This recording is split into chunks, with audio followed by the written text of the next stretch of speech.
Hey everyone, welcome to Judging for the Win. I'm Dave and this is my daily ruling. Today's question was suggested by a viewer. Thanks to Gato Galato 00 for this one. Amy controls 3 forests and a chromatic star. She wants to play Emry. How many forests would she have to tap in order to make this happen?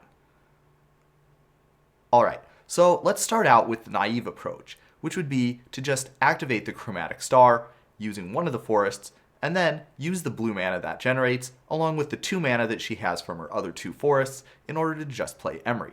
Of course, that would work perfectly fine. However, let's see if there's a way that we could do even better.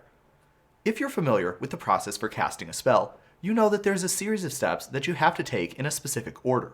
Now, the important part for this question is that the step where you determine how much mana the spell costs to cast not only happens before the spot where you're actually paying that cost, it also happens before the spot where you can activate mana abilities in order to generate mana to help you pay that cost. So let's take a look at what this might look like when we apply it to this situation. We could say that we're casting Emry, and during the process for casting Emry, we're going to have to decide how much mana it costs to cast her.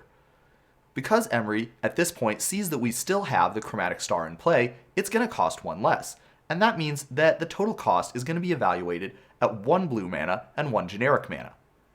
Now we get to the spot where we can activate mana abilities to pay that cost. So we can activate our 2 forests in order to make 2 green mana, and then we can activate the Chromatic Star's ability in order to change one of that green mana into a blue mana. It is possible to activate Chromatic Star's ability during the process for casting the spell because Chromatic Star does indeed have a mana ability, and that means it is possible to activate it during the process for casting a spell. You don't specifically need to have priority in order for that to happen. It's exactly the same way as how we're able to activate forests during the process for casting a spell.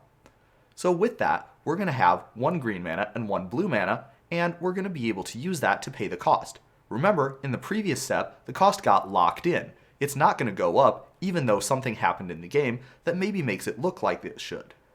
Because of this phenomenon, we're going to be able to use that 2 mana that we generated to play the Emry, and we're going to get a discount of 1 mana off the cost we originally thought we might have to pay. Pretty cool trick. And that's all I have for you today. How did you do? Join me again next time for another daily ruling, but until then, I hope you have a great day.